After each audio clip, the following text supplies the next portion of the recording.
Hey everybody. So today what I want to do is talk to you a little bit about alignment for the Civic Si and how to improve it from the factory for handling. So to do so, I'll just go over the basics of alignment really quick. So just talking about camber, caster, and toe and how those affect the handling of the car. And then I'll talk about how the Civic comes from the factory and then how we can get it to perform just a little bit better. So one of the more important characteristics of an alignment is camber. And what camber tells us is basically how the tire lines up with the frame, if it's in towards the body or out away from it a little bit. And what needs to happen for camber is when you're cornering, the tire will actually kind of pull towards the inside of the corner. So that's because the tire is actually what's causing the car to turn. So the forces are going to be pulling that tire towards the inside. And so we need camber in corners to compensate for this effect, to keep the tire from rolling over onto its sidewall. And we want to shoot for something a little moderate. So you don't want to go like crazy stance car with your camber setting, but about 3 degrees, 2 to 3 degrees seems to be kind of a happy medium. One of the compromises with camber is when you do add some negative camber to the car, what happens is you decrease your contact patch in a straight line while you're not cornering. So your ability to put power down and brake decreases a little bit. And so that's just something to watch for. And then also your tire will wear on the inside, so something to watch out for. So the next important aspect of an alignment is the toe angle. So a toe in is when the front of the tire points towards the chassis, and negative toe is, or toe out, is when the wheel and tire points away from the chassis, so the front of it points away. For the front, it doesn't matter that much, so it can change how the car turns in the steering feel, but when you have the wheel pointed straight, it doesn't make too much of a difference. But on the wheel of the car, but on the rear of the car, it can make a big difference on front wheel drive. And the reason for this is because when you have both rear wheels on the ground, they're more or less fighting the front of the car when you turn the wheel, the steering wheel to turn. So when you have your rear wheels and they're both pointing straight along, they're going to be opposing the motion of turning a little bit. So if you toe in, you only increase to this or add to this.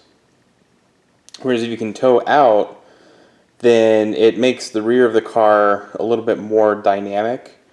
And the reason for this is with a sway bar upgrade on a front wheel drive car, you can unload the inside tire, and so your rear wheel then is pointing out, and when you have your front wheels turn, like say you're taking a right hand turn, your wheel that's on the ground in the rear is going to be kind of facing in the right way to complete that arc.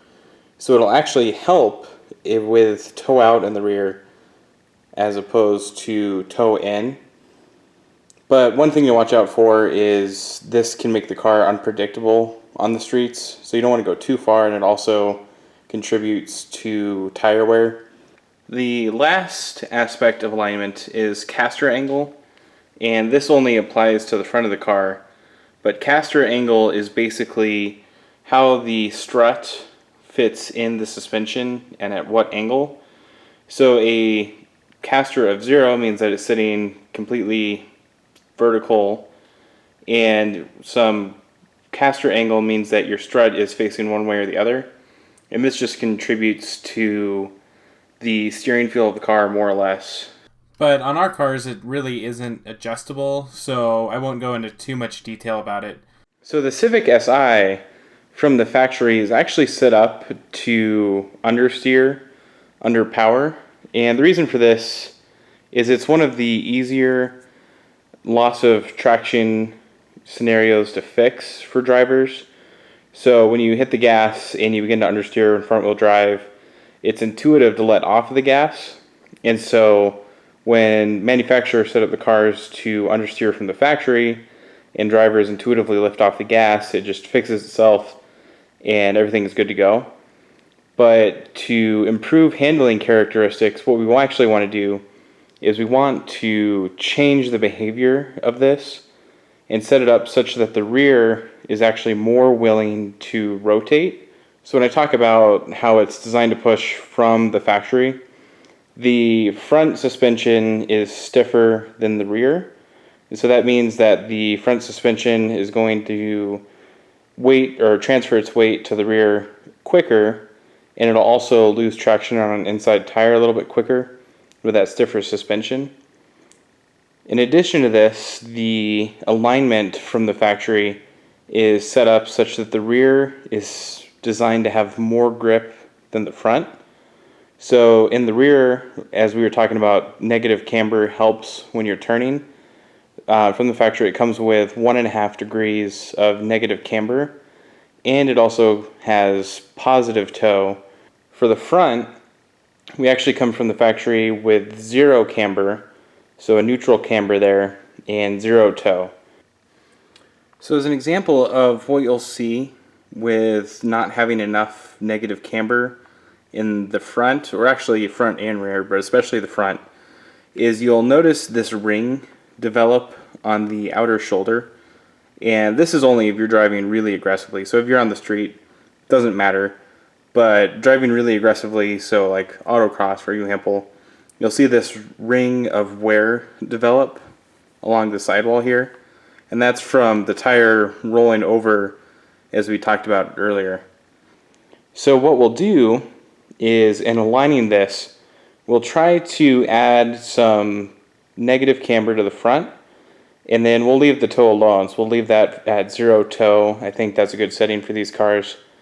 And for the rear, we're actually going to change that from toe in to toe out.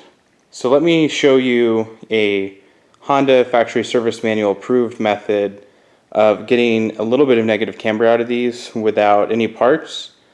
And I'll go over the alignment settings I dialed into. So underneath the hood here, we'll come into one of the strut towers. And what you'll see is you'll see the 3 bolts that hold the top hat to the frame of the car. And then you'll also see this pin here. So I've already removed it. So I just kind of propped it in here and it's sitting a little funny. But you'll see this pin. And what this pin is used for is to align the strut in the factory. So the Honda factory service manual actually says that this pin can be removed and just discarded, and then this allows you to adjust the camber. The holes for the strut tower are actually ovals, and so that gives the strut tower a little bit of movement back and forth, which gives our camber adjustment.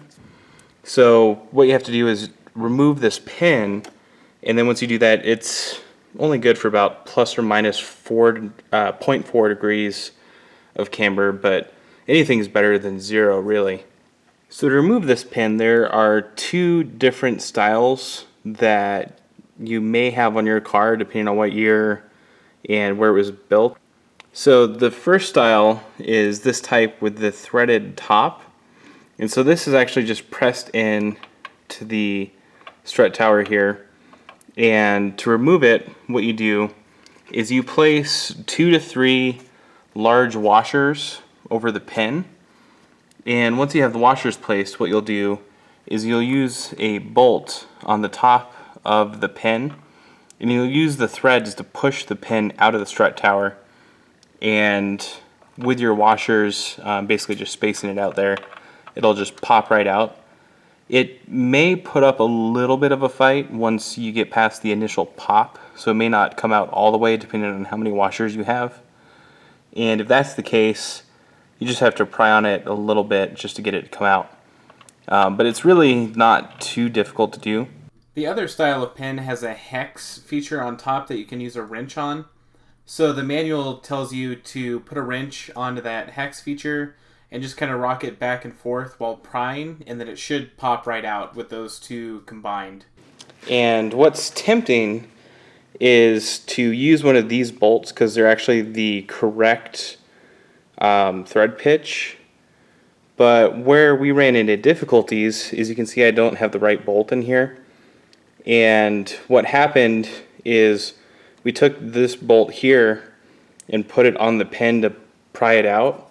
But once we did, it kind of seized onto the end of the pin, stuck onto it there, and it's on there for good. So just go to Home Depot and pick up large enough washers to pass over the bolt, and then just a couple of M10 nuts, just to make sure that you don't use one of your bolts from your car and get stuck there.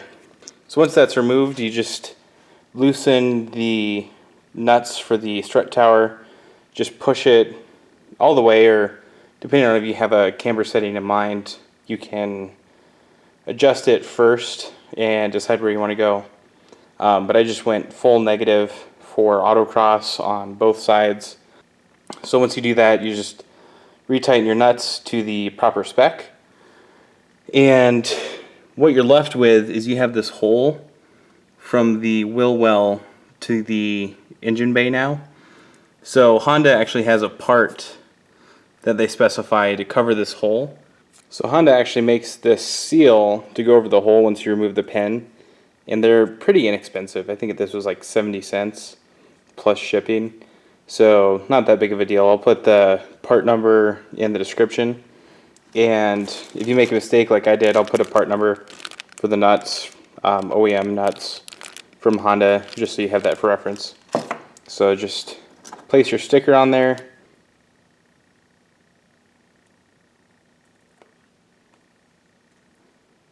So what I actually ended up with is about -1 degrees of camber on the right, about -0.4 in the front left, and then 0 toe in the front. Caster, there's no caster adjustment, and it doesn't change too much, so I just left it the way it was.